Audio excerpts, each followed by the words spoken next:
we think about all the been going on lately in this world, and the transition of being online. And so Anne is from the University of California, where she's a 4-H Healthy Living Academic Coordinator. And Nancy is the interim state 4-H program leader at Maui County and 4-H agent at the University of Hawaii.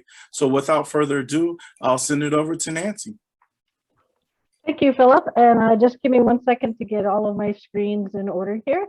So my name is Nancy Aoki, and I am the PI on the Creating a Village SIFAR grant, and Heather Junkermeyer, who is with us, is the co-PI. I'll have you introduce yourself, Heather, really quickly while I set up.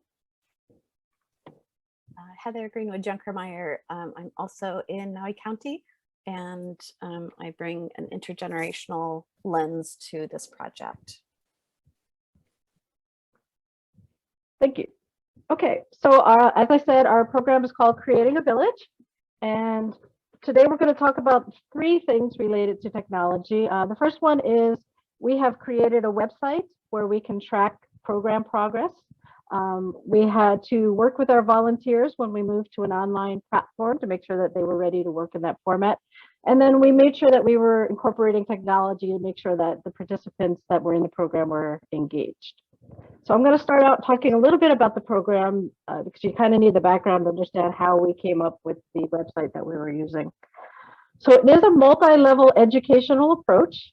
It's the hook to get the participants in is that we're teaching them life skills, things like cooking and sewing and building car engines and managing your finances and things like that. But the program is really about building relationships and creating the simulated village around the youth.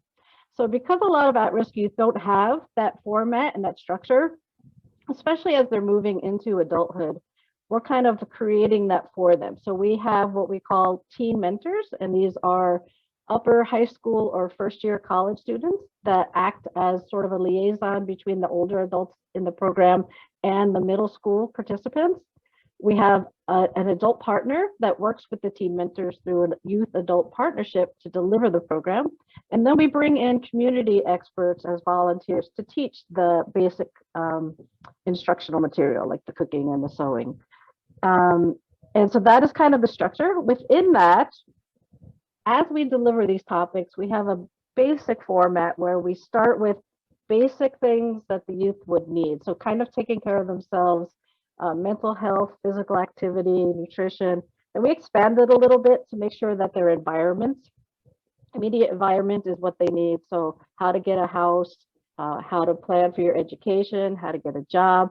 We expand it a little further. So how, maybe you have money now, how do you invest? What do you do with your money? How do you travel if you want to go out and about a little bit?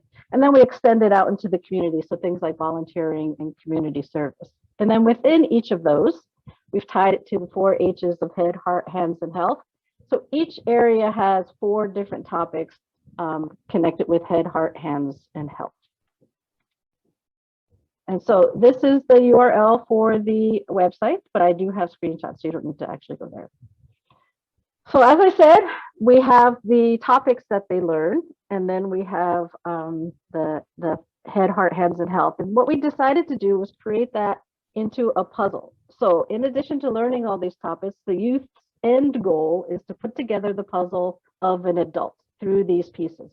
So as they learn the different topics, they'll earn a head, heart, hands, and health piece for each of those areas. So at the end of the program, they will have 16 pieces connected to the topics that they've learned. In addition, we've added in what we call harmony cards. So these are kind of the softer skills that we feel that are important for the youth to learn as they transition into adulthood. And we've kind of tried to gamify it. So we've broken it into bravery cards, cleverness cards, loyalty cards, and patience cards. And it's the discretion of the youth adult partnership team to hand out these cards. Youth can be awarded for something that they personally did, but the card is awarded to the group as a whole because we're trying to do team bonding and keeping the group together as a cohort. So for example, if someone volunteered to do something, the team might get a bravery card. Or if someone listened and waited their turn before they spoke, the team might get a patience card. And again, there's 4 for each of these topic areas. And at the end of it, they will get 16 of these cards. For the online portion, we're tracking it online and doing sort of digital virtual cards. But we're kind of excited because now that we're moving face to face, we've decided we're actually going to turn them into pins and give the youth lanyards. And as they earn one of these cards, which I guess technically are pins now, they get to keep it on their lanyard. So at the end of the program, they'll have a lanyard, hopefully with 16 of these pins that they can keep as a reminder of the program. And so these are what the digital cards look like. And this is what the website looks like. So the top of it is where we are tracking the progress. You can see there's the head, heart, hands, and health pieces. And then there's the area for the bravery, cleverness, loyalty, and patience cards. And then down at the bottom, it's kind of just a brief description of what I just explained to you. This is publicly accessible, so we wanted to make sure there was an explanation of how the program is working and what these puzzle pieces meant. So there are 4 of each, as I said, and they're progressive. So this is an example of the head pieces. So initially when the puzzle program starts, everything says no points awarded yet. And then as they receive one of these, it gets added in. So the top left is the first head piece, and then the top right is when they had earned 2 head pieces, and then the bottom left is 3, and then at the bottom right is when they have gotten all 4 pieces. And these are the different areas, so head, heart, hands, and health. And then we did the same thing for the bravery pieces. As each card was added, the no points awarded cards would go away. So Heather is going to talk a little bit of how we've had to prepare our volunteers for working on an online platform. Okay, so one of my roles within our project was to bring an intergenerational component to the project. And an important element of that was bringing in volunteer experts who had significant lived experience. Our primary volunteer population that we had identified before COVID was the RSVP program, which stands for Retired and Senior Volunteer Programs, which is embedded into every county or region as part of the Area Agency on Aging. And that is funded by federal, state, and local dollars. So sounds a little familiar to Extension. And so it's something that would be available in any community, not just in Hawaii. And so like everything in the last 18 months, our world has been all about pivoting, redefining, piloting what we're redefining, and then adjusting. Can you go to the next page? Okay, so because we had to prepare our volunteers a little differently, we first needed to redefine our population of volunteers. So a significant population of the volunteers across the country are those over age 50. As we approach those upper age limits, so those with the most lived experience are also those that regularly use less technology. Before the pandemic, only 19% of all volunteers participated in volunteering from a distance. That increased to an impressive 65% during the pandemic. And people were really motivated to be productive and positive. And so a lot of people, obviously from the statistics, we see that we were engaged. As we approached recruiting and preparing intergenerational volunteers, the first step was to redefine our volunteer set because RSVP was not very active. And so we turned to a lot of experienced professionals, friends, family. I recruited my mother-in-law who joined from a distance, as well as our network. So we had to open up our definition of the lived experience to bring into the program. The planning required a lot more time per volunteer that included emails, Zoom meetings, phone conversations. And in that, we identified their level of comfort with technology, broke down their topics into questions, and then planned a mini learning, helped them to plan a mini learning lesson that took a few minutes, followed by an activity that would instill or help give them a little more time to have hands-on learning related to that topic. We adjusted that a little bit throughout the semester. And so now as we open up the in-person, we'll readjust it. But this was a big learning curve, and it was good for all of us. We can go to the next one. Okay, so is this me? I thought you were going to introduce it, but no problem. I can. Yeah. So Yeah. now we're going to talk a little bit about incorporating technology to make sure that the youth were engaged. I'm sure a lot of you had the same issue, but the youth were spending most of their days already on Zoom for school. And so that made it much more challenging to keep them entertained and engaged and learning during the process. So we did the most wonderful thing in our grants was to hire our teen mentors. They brought such creativity and wonderful ideas and variety to the way that the program was delivered, and just a whole bunch of energy that made it that much more engaging for the youth. So we're going to just talk about some of the things that they actually came up with as they delivered the program. So the first is a scenario video. Originally in our head, when we wrote the grants, we were thinking, it was in person, and we were thinking that they might do a skit or something in the front of the classroom to kind of introduce the topic. And the purpose of the introduction of the topic is the teens really are sort of the bridge between the older adults and the younger participants, and they're much cooler and much more interesting than the adults that we're bringing in. And so for them to say, this is the topic, but this is why it's important, and this is why you should learn it in middle school, we thought was an important piece. And so we were going to have them talk about that in front of the classroom. But again, because we went virtual, we had them create these videos. And we're going to share one, and it's only 2 minutes long. I just want to make sure that my sound is on. That kind of demonstrates what they did. So for just about every single meeting that we had, they introduced a video. And if this doesn't work, I do have the backup on the other screen. So Heather, if you can give me a thumbs up if this works. Yes. Is there sound? Yes, there is.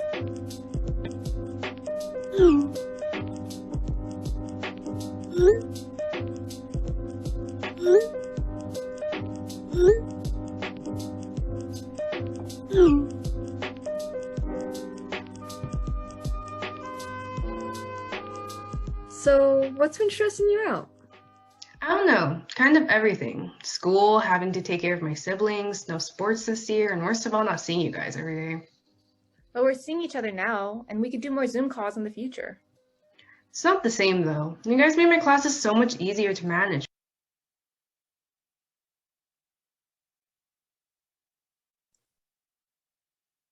Is it frozen on? But now it feels like I'm taking all of them alone.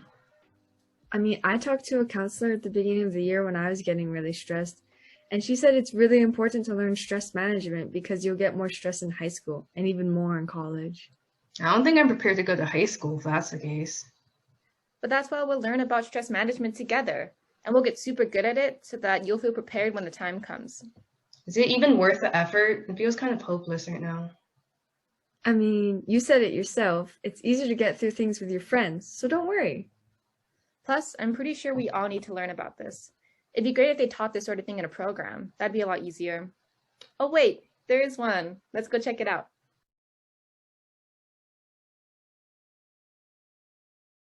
That's just an example of the videos that they did. And again, they were very creative and very clever and came up with a connection for pretty much every single topic that we delivered. Heather's going to talk about some of the variety that we put into the program. So we all know that variety is important regardless of club meeting format, and that variety looked a little different when they were using virtual technology. I want to give a little shout out to Lainey Hisashima. She's in this session and she's one of our team mentors. So the variety that they utilized were a lot of things that could take place in person, but also were transferable to online and virtual technology, and incorporated group work with individual work some question and answer discussion, and a little bit of competition.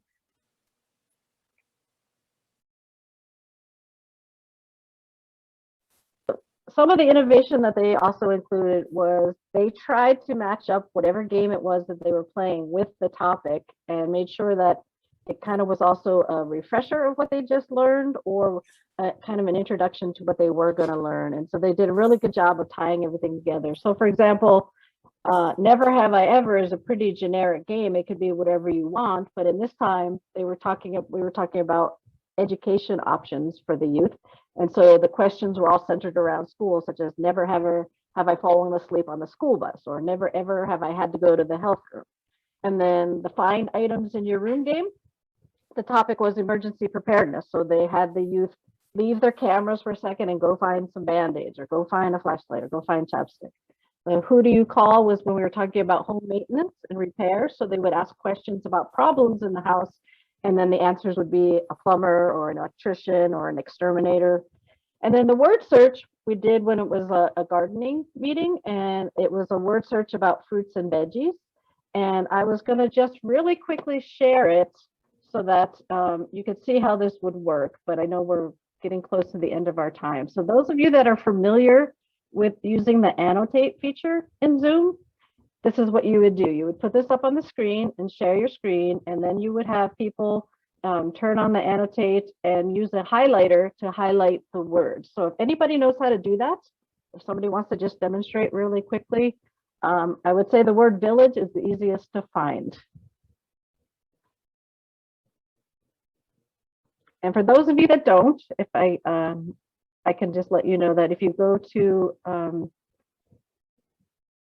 on your toolbar at the bottom, mine looks a little different. Heather, can you explain? Because I'm sharing screen, mine is all at the top now. Okay, sorry. I was focusing on something else. Just how to annotate. We'll talk about, we can put it in the chat later how to annotate. People have found it. So yeah, so you can use a pencil tool and you can circle it like this, or you could use a highlighter and just highlight the words. Oh, somebody found technology. Yep. Oh, you guys are good. June. Well, you guys are very good at word searches. And so we really like this word search because the youth, you would think it would be competitive, but they were actually helping each other, which was kind of nice. They were saying, look on the right side or look down at the bottom. So it was kind of, it actually worked out a little bit better than we thought. Wow, did you guys find everything? 1, 2, 3, 4, 5. Oh, you guys are so good. Very fast. So yeah, there's the answers. Excellent job, you guys. All right. And then Heather is going to talk a little bit, and I will clear that off. Heather is going to talk about the wrap-up games that we did. So the wrap-up games, some of them utilized some of the similar tools. So we had Kahoot. It was bringing the topic to a closure. And so one of them was guessing the house location. So there was a picture of the house and they would guess where it was located. Another was that there was a list of jobs, and the teen mentor gave some hints about some of the skills that were needed, and some of the responsibilities, and the youth had to guess that game. There were some, and most of these related also to the topic of the day. And so it was kind of the beginning and end anchors. One of the things that the teen mentors and adult partner did after the end of the first cohort was to put together an activity inventory with everything that they had done, from the icebreakers as well as the wrap up. And so they included the activity description, any notes on how the students engaged. They included pros and cons, and then tips for using it moving forward, which is a fantastic resource to for future youth adult partnerships. So one of the activities that wrap-up activities was guess the price, and we're going to do a little bit of that. The teen mentor, and it was Lainey who's in this, it was for the 5th club meeting on spending choices, and so she was assigned to the wrap-up activity. She put together a PowerPoint presentation with pictures of items from a store, And the youth would either type their guess in the chat, or they could unmute themselves. At this point, the Youth Adult Partnership team was pretty familiar with the youth.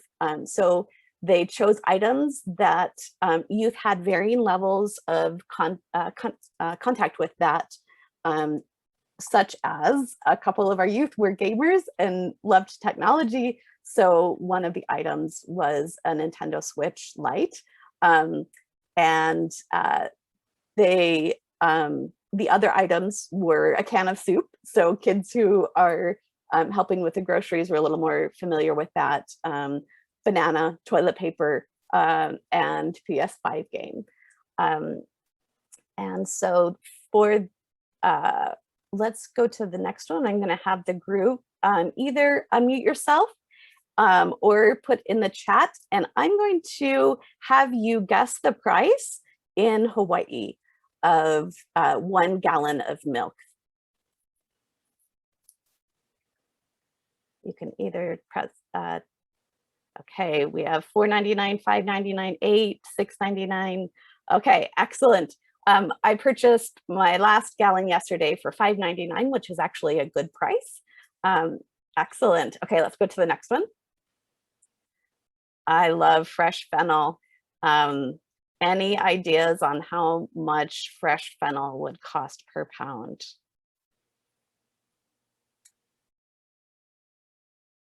$7, $4. It's excellent. It was $3.99 to $4.50 is the average. Some of the youth really got excited, and they started to mute themselves and explain their reasoning behind their guesses. Some of the youth also were really silly, and right when the Youth Adult Partners said dollar amount, a couple of them typed in that amount. So they had a lot of fun with it. Will you go to the next one? So this is an apple banana, which is a local version of a banana. And if you, this I know is not familiar to many of you, but I just want to have you guess what something that is locally produced might be per pound.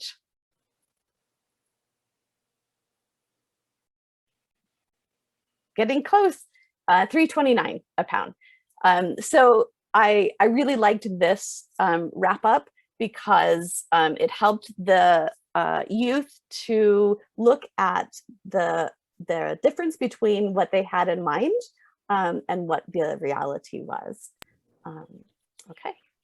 That was the end for us. I apologize to Anne. I think we went a little bit over our portion of the time, so we're not going to take questions right now. I think we'll have time at the end. But if anybody has questions, you can put them in the chat and we can answer them. But I want to give Anne her full time. But thank you very much. All right. Well, thank you, everybody. And thanks to the University of Hawaii for sharing all of that information. I'm excited to be able to share how University of California and University of Nevada, Reno have adapted in this very tumultuous time in terms of program delivery. And so I have from University of Nevada, Reno, Sherry and Yolis, our community educators there, who will be talking about how they have utilized technology, and then Christina and Alejandra from University of California, community education specialists that will be sharing their strategies. And then just a shout out to my co-PI, Carrie Stark from University of Nevada, Reno. I think she's in here too. So we've been a great partnership and team together. So let me share my screen and you guys going here.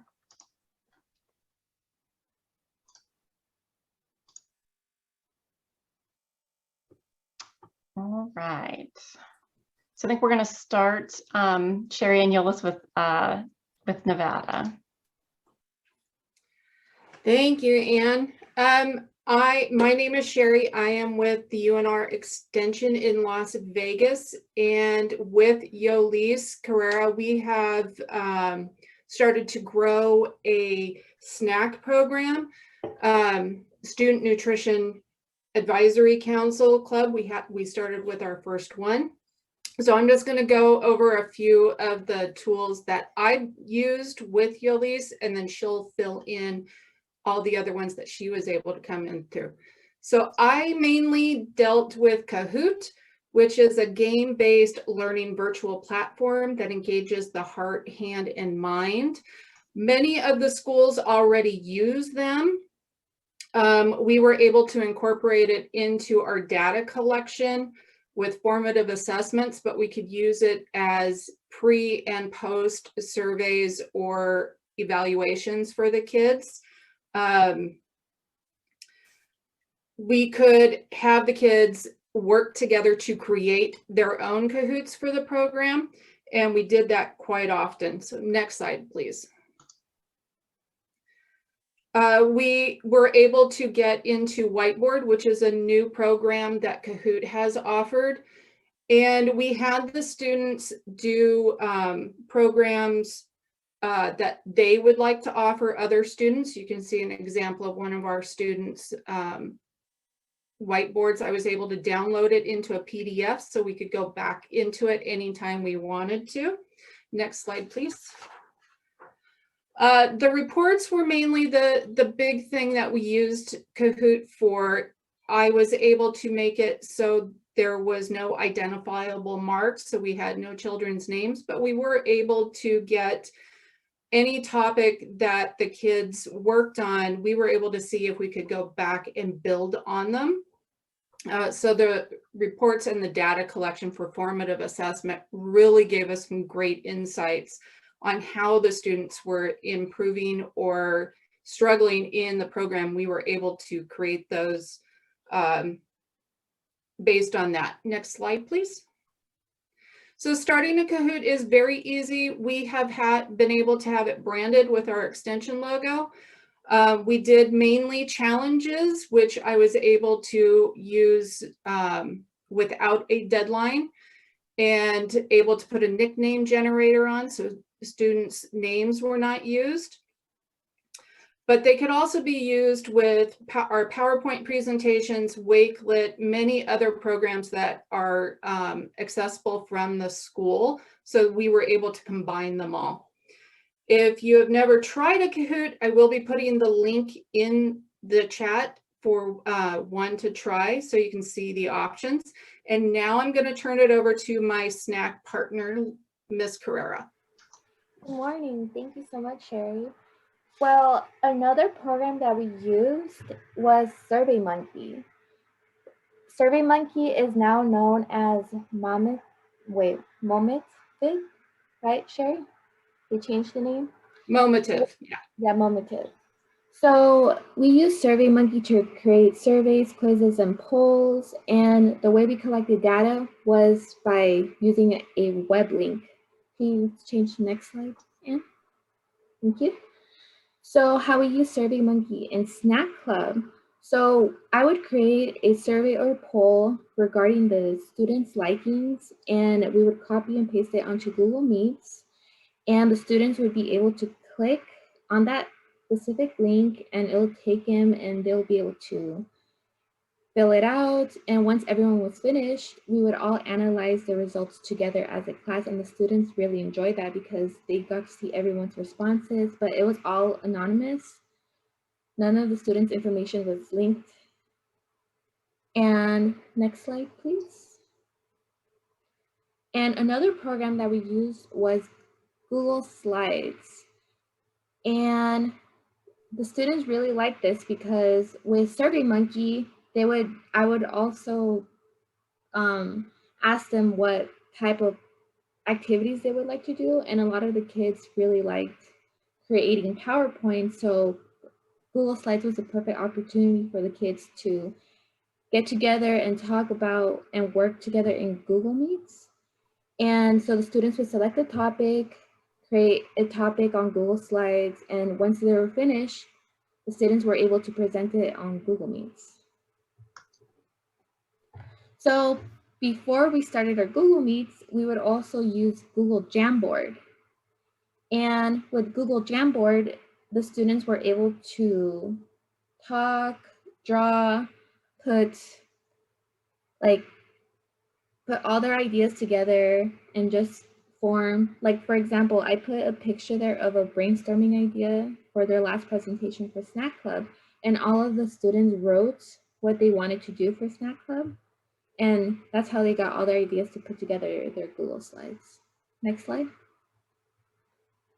And this is actually a game called Gartic Phone, and in this game, it's a website. The students were able to play, up to 30 students can play in the private server.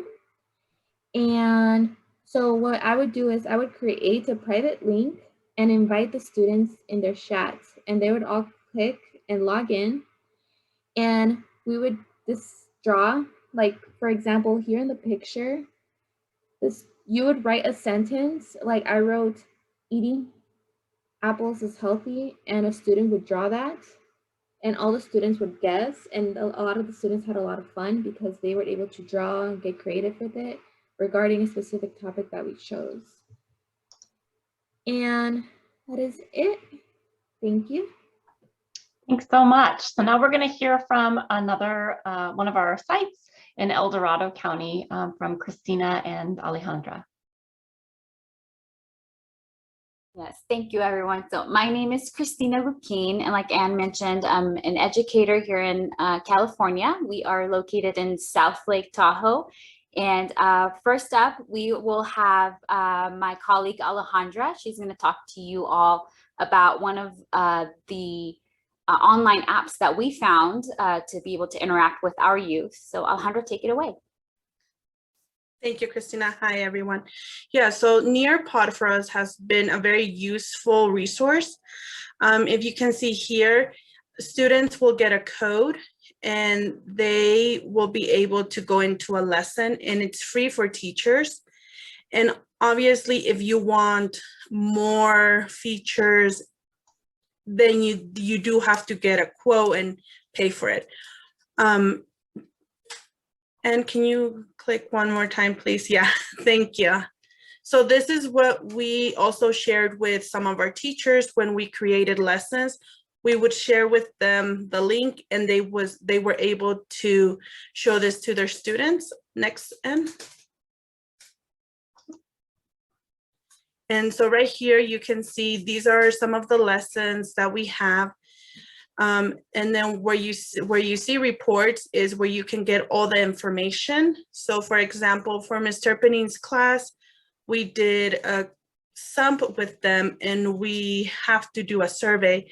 So this helped us a lot to do the survey with the students, even though we weren't in person. And we were able to do it as a live session, which meant that they couldn't go forward and do the survey all on their own. They had to do it together with the entire class. And I thought that was a great resource for us, especially since, like I mentioned, we couldn't be there in person to administer the survey for them after the lessons. Next, then. And then like right here, like I mentioned, there's the live participation, and they also have student paced, and then they have the live participation plus Zoom, which this one we still have not explored. We've only done the live participation and student paced. Next. And right here, you can see, you can share with the teachers. You can also duplicate it. So for example, with the surveys that we did for all the sump, we just had to duplicate the other ones, so that way we weren't retyping everything for each class, because the survey is exactly the same for 4th and 5th. Next. And right here, you can see you can create, and then you would click on add content. And then here are the options that you have that you can add for your lessons. So there's slides, you can add videos, you can create slideshows, and they also have a game, quizzes, open-ended questions, and the polls. And this is how it looks when you have completed your lesson that you're creating. it will look like this. And then just remember, when you click save, then there's no more changes to it. Next, Anne. Thank you. And then I'm going to pass it back to Christina, and she's going to talk about Mentimeter, which we also used. Yes, thank you, Alejandra. So Mentimeter, again, is another app that we found online. And this specifically is a polling app with different options for educators to share the results, if that's something that you want to do, share the results with your participants. We also found it very useful for some icebreakers. So right before we would get into the topic, we just did a quick question of, you know, how is everyone doing today? And we would ask that question using Mentimeter, and then students had the opportunity to provide that feedback, and they could see each other's responses live. And again, the app had a great response method where the results would come in, but they would be anonymous, right? So students' names would not be shown, but you can just see different answers that students were typing in. There were some limitations with Mentimeter. One of those limitations is that there are 2 questions max per presentation, but you can have as many presentations as you like. Another limitation was that we were only able to ask 5 questions max if it was like a quiz type of competition for students. Again, but you can create as many of the quiz competitions as you would like. Once you're ready to create, or once you're, once you're done creating your activity, you just share the link or a QR code. You could share their link in the chat where students would just simply click on the link and they would just direct them to the actual site. Or you could have them use the QR code. So again, using your phone, or you can just direct them to menti.com, and a screen would pop up and you would just have them insert a code. Again, all 3 methods, it's whatever works best for you and your students. That's the method that you would use. Next slide, please. So here's an example of all of the options that Mentimeter has. So the ones highlighted in red, those are the ones that we ended up using the most. A lot of them we've yet to explore. But again, you can see there's just a variety of ways that you can interact with your students just by using this online application. The one in blue that was highlighted, just the one in blue that was highlighted is the word cloud. Again, that was the one that was the most popular for us. It's just very fun for students to see. And we do have an example, so we'll go through that a little bit more. Next. And so for here, this is kind of what it looks like when you're creating it. So again, it kind of looks like a PowerPoint presentation if you're familiar with that. On the left, you have where you can see your slides. And again, remember, we could only add 2 slides per presentation. But again, you have the big middle slide there is what you're looking at. So that's what students would be able to see.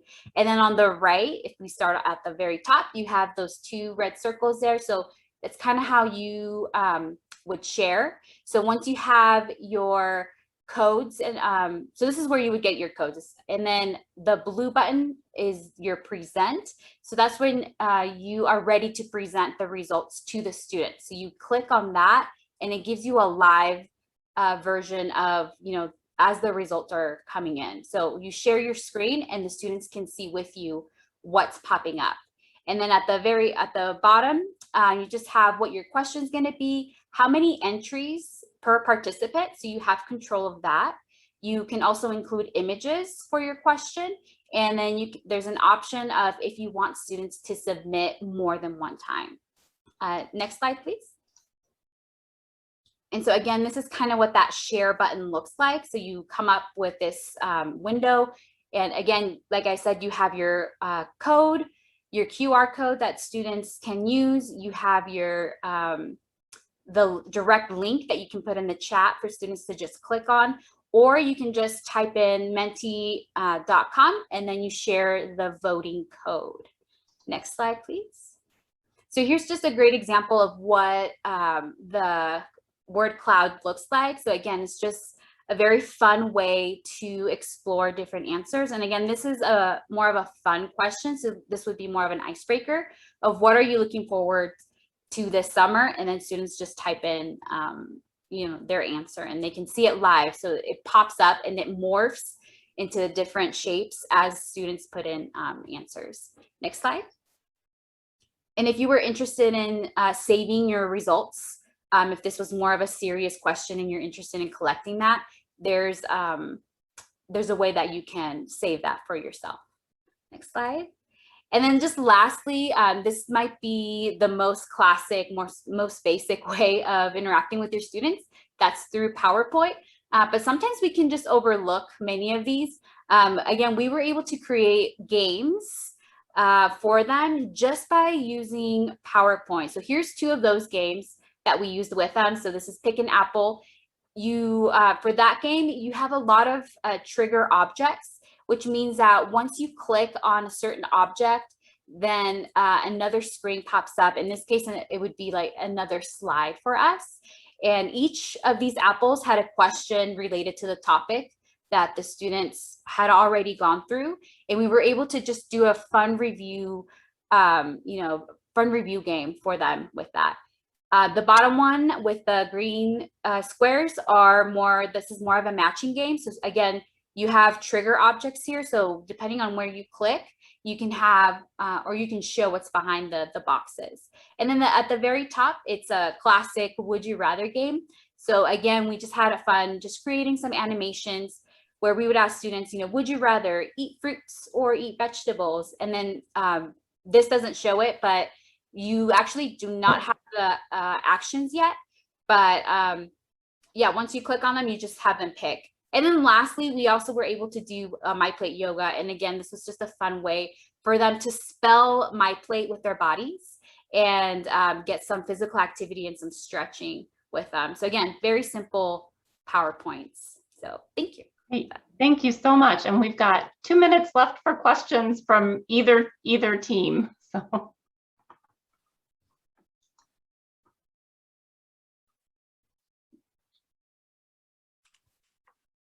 And while anybody's thinking about questions, also, if you look into your chat, you'll see the email addresses for Nancy and Ann at both the different sites. So if you have any questions going past this, please feel free to reach out to them. You can talk to them about it. Just want to say I love all the different ideas, love getting the kids involved and engaged. And it kind of seems like it's going along the same theme that we've been learning about this whole professional development event, which is just ask and listen to what they want to do. So if there are no questions, it is 2:44 Eastern. So we're almost ready for our break. So again, we want to just thank you all for being here. We also like to send our special thanks out to our presenters. And then as a reminder, in about 15 minutes for our final session, in breakout room 1, you have youth collaboratory. In breakout room 2, you have inclusive design, building your program to reach all participants. And in breakout room 3, we have core components of youth program.